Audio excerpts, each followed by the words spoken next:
এই তো আমরা চলে এসেছি সাঙ্গি ফলস। আপনারা দেখতেই পাচ্ছেন কি অপরূপ দৃশ্য।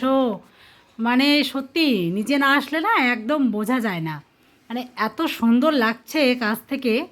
দেখতে পাচ্ছেন এই যে আমার মেয়ে এখানে বসে আছে ঠান্ডা জলের মধ্যে পা দিয়ে, আর ওয়াটার ফলসটা একদম উপর থেকে পড়ছে।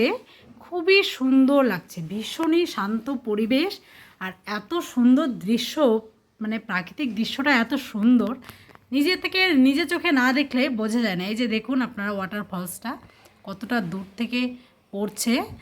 মানে এই যে এতটা কষ্ট করে আমরা সিঁড়ি বেয়ে নিচে নেমে আসলাম এই ওয়াটার ফলসটা দেখার পরে, সেটা একদম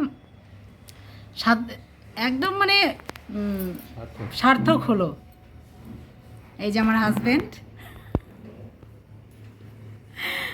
আমরা সবাই মিলে এসেছি। আমার হাজব্যান্ড, মেয়ে এবং আমার বোনের হাজব্যান্ড সবাই মিলে এসেছি গ্রুপ ট্যুরে। ভীষণ ভীষণ এনজয় করছি সাঙ্গি ফলসে। আপনারা পিছন দিকে দেখতেই পাচ্ছেন কত সুন্দর লাগছে ওয়াটার ফলসটাকে। আর জলটা কিন্তু ভীষণই ঠান্ডা, একদম হয়ে গেছে।